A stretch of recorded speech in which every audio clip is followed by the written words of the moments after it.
নমস্কার, স্বাদের হেসেল চ্যানেলে আপনাদের সবাইকে স্বাগতম। আজকে আপনাদের সাথে শেয়ার করব কাঁঠালের মালপোয়ার রেসিপি। চলুন তবে দেখে নেওয়া যাক।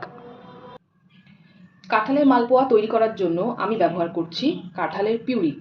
এখানে আমি কাঁঠালের কোয়া থেকে বীজ ছাড়িয়ে একটা স্মুথ পেস্ট তৈরি করে রেখেছি। লাগছে চিনি, দুধ, কাজু কিশমিশ, ময়দা, সুজি আর কোরানো নারকেল।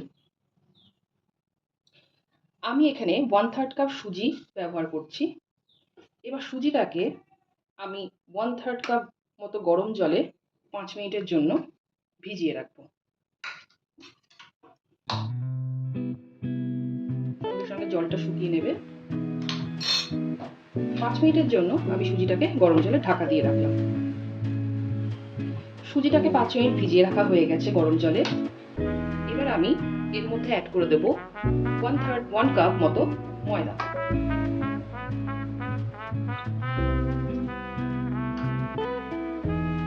এবার এখানে আমি একটু একটু করে দুধ অ্যাড করে একটা ব্যাটার বানিয়ে নেব।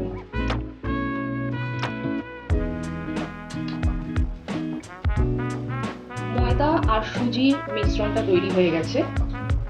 এই মিশ্রণটা তৈরি করতে আমি এখানে 200 ml দুধ ব্যবহার করেছিলাম। এবার আমি এখানে 1/2 কাপ কাঁঠালের পিউরিটা দিয়ে দেব। ভালো করে মিশিয়ে নেব।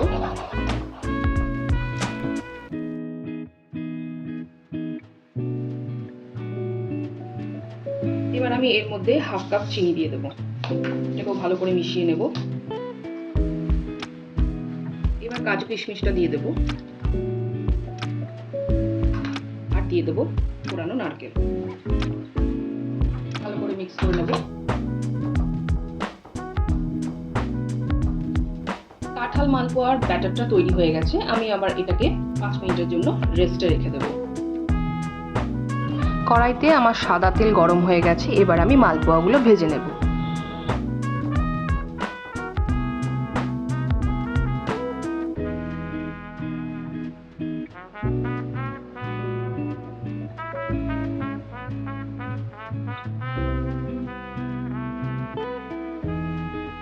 মালপোয়াগুলো আমার ভাজা হয়ে গেছে। এবার আমি এগুলোকে তুলে নেব।